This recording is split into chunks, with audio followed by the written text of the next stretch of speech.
Bonjour Nassim, comment Bonjour Jérôme, vas-tu? ça va et toi? Eh ben ça va. Alors on va basculer dans un mode purement keynote. Donc moi Ouais. je disparais, puis je t'écoute. Et si tu as besoin que je lance quoi que ce soit, tu me le dis. À tout de suite. Merci beaucoup, à tout de suite. À tout de suite. Bonjour tout le monde. Aujourd'hui, nous, chez Spotify, on est très heureux de vous partager l'activation qu'on a réalisée avec Starcom et Samsung dans le cadre de la mise en avant des Galaxy Buds 2 Pro. L'objectif de cette campagne était d'atteindre les audiences les plus susceptibles d'être intéressées par la Galaxy Buds 2 Pro via des formats à fort impact. Il faut savoir que cette activation a eu lieu en novembre 2022.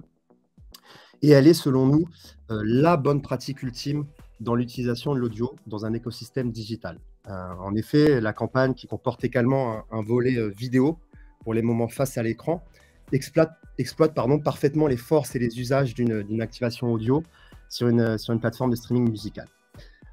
Tout d'abord, il faut savoir que chez Spotify, on a réalisé une étude sur l'impact de la publicité audio d'un point de vue neurosciences. Cette étude s'appelle Sonic Science. Et les résultats sont assez bluffants. Parce qu'en effet, l'audio va créer un environnement où nos marques arrivent à travailler davantage des KPIs forts tels que l'émotion, la mémorisation, l'attention, on en parlait beaucoup sur les cas précédents, et également l'engagement. C'est des biais cognitifs qui sont extrêmement importants à travailler pour créer ce lien fort entre l'audio et la marque et l'utilisateur. Et dans un monde, et je crois que c'était côté Audion qu'on en parlait aussi avec Kanto, dans un monde où nous sommes entourés de contenus et où une info en remplace une autre et où on n'a pas forcément le temps de la digérer ou de la comprendre, l'audio, c'est l'alternative parfaite parce que ça permet un moment pour soi, un moment, un genre de repli sur soi. On peut aller jusqu'à ce trait-là où, selon l'étude Sonic Science, près de 93% de l'engagement du cerveau se déporte directement vers la publicité lorsqu'elle est écoutée. Donc la première force de l'audio, c'est vraiment de travailler sur l'engagement des utilisateurs. La seconde force, et Jérôme, si tu peux passer la slide suivante, je pourrais vous la présenter. La seconde force de l'audio, et c'est également la principale recommandation qu'on fait chez Spotify lorsqu'on parle avec nos clients et nos partenaires sur les bonnes pratiques de l'audio digital. Cette seconde force est extrêmement importante, c'est la personnalisation et surtout la contextualisation de l'asset créative. En effet, notre audience, côté Spotify, est 100% loguée. Et donc, on a la possibilité de proposer le bon message au bon moment et surtout à la bonne personne. Et c'est dans ce contexte qu'on a travaillé encore une fois, avec Starcom et avec Samsung afin de proposer de réels moments de diffusion ou des assets audio, des créatives audio, où le contexte est roi. L'idée, ça sera donc pour cette campagne de créer des assets qui correspondent à des genres musicaux identifiés comme les plus écoutés par la cible recherchée pour Samsung. Suite à cette analyse, sont ressortis 4 grands genres musicaux qui ont un intérêt fort pour la marque. Et ces 4 grands genres musicaux sont le rock, le hip-hop, le R&B et l'électro. L'idée a été donc d'associer et de créer 4 assets spécifiques qui reprennent les codes des 4 genres musicaux que je viens de vous citer, afin d'intégrer parfaitement la publicité de Samsung au sein de l'écoute de nos users, et donc être parfaitement perçu et accepté par ceux-là. Et moi, je vous propose, et Jérôme, si tu peux les lancer, de vous présenter à la fois le spot hip-hop et le spot électro. C'est le petit déjeuner, ça va vous permettre de bien vous réveiller, et vous allez voir du coup ce côté contextualisation. Jérôme, je t'en prie. Hip-hop, comme ça je me transforme en DJ. Allez, DJ Jérôme, c'est parti. Wow, wow. Wow. Yeah, Buds de Pro. Hi-Fi sans fil au top de l'audio. Oui, c'est une pub de la promo pour Samsung Galaxy Buds de Pro.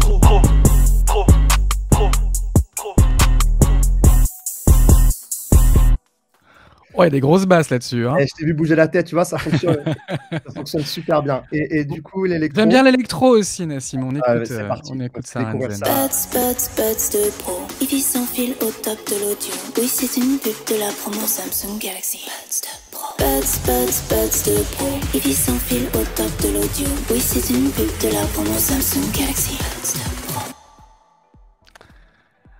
Et donc ça réveille. Ça réveille et plus que ça, ça a vraiment été un succès de personnaliser, de contextualiser les assets sur les moments d'écoute de nos utilisateurs. Parce qu'on a eu l'opportunité d'offrir à Samsung pour cette étude, une étude de brand lift, pour cette activation, pardon, excuse-moi, une étude brand lift. Et ça nous a permis de mesurer les KPIs de branding tels que la mémorisation, l'intention d'achat ou encore l'awareness. Et les résultats parlent d'eux-mêmes parce que on a différents KPIs qui ont été remontés, surexposés, tels que la mémorisation. Parce qu'à la question qu'on a posée à nos utilisateurs qui était vous souvenez-vous d'une publicité pour les Samsung Galaxy Buds 2 Pro sur Spotify au cours des 2 derniers jours, on a eu 28 points en plus de mémorisation supplémentaire pour les utilisateurs entre 13 et 17 ans. Donc, ce qui est assez énorme parce que cette cible d'âge-là n'est pas forcément la cible la plus mise en avant lorsqu'on parle de mémorisation ou d'engagement. Donc, c'est que cette stratégie a fonctionné. Un autre point important, c'est la notoriété. On a gagné plus de 9 points de notoriété supplémentaires. La question, c'était parmi les écouteurs sans fil produits suivants, donc il y avait une liste d'écouteurs évidemment, duquel avez-vous entendu parler, excusez-moi, et donc du coup, comme je vous ai dit juste avant, plus 9 points de notoriété supplémentaires.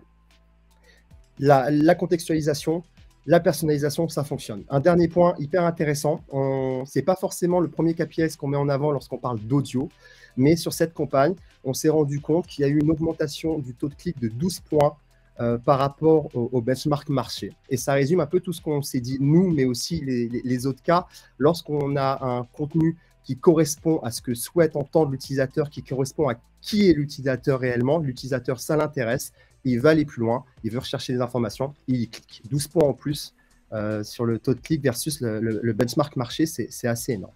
Je peux conclure. Je vois que tu es revenu, ça veut dire que tu es bien. Donc, je vais conclure en disant peut-être une généralité et ou une banalité, mais c'est important de l'entendre, je pense. L'audio digital, c'est vraiment l'outil parfait pour les marques, pour nos partenaires, afin de travailler sur l'engagement, on en a parlé juste avant, mais aussi et surtout sur la créativité, sur la contextualisation et la personnalisation. Parce qu'il faut créer, c'est l'une des meilleures façons de créer un lien fort et pérenne entre l'utilisateur et la marque. Et mon dernier mot, promis Jérôme, c'est un merci. Merci à Starcom, merci à Samsung pour cette activation, pour cette collaboration, pour innover et pour exploiter ce terrain incroyable qu'est l'audio digital. Eh ben moi je te dis merci Nassim, et évidemment on invite tout le monde à écouter Spotify sur un appareil Samsung par exemple, qui est votre annonceur, et découvrir tous les beaux spots que vous contribuez à créer dans cet environnement. Merci beaucoup Nassim.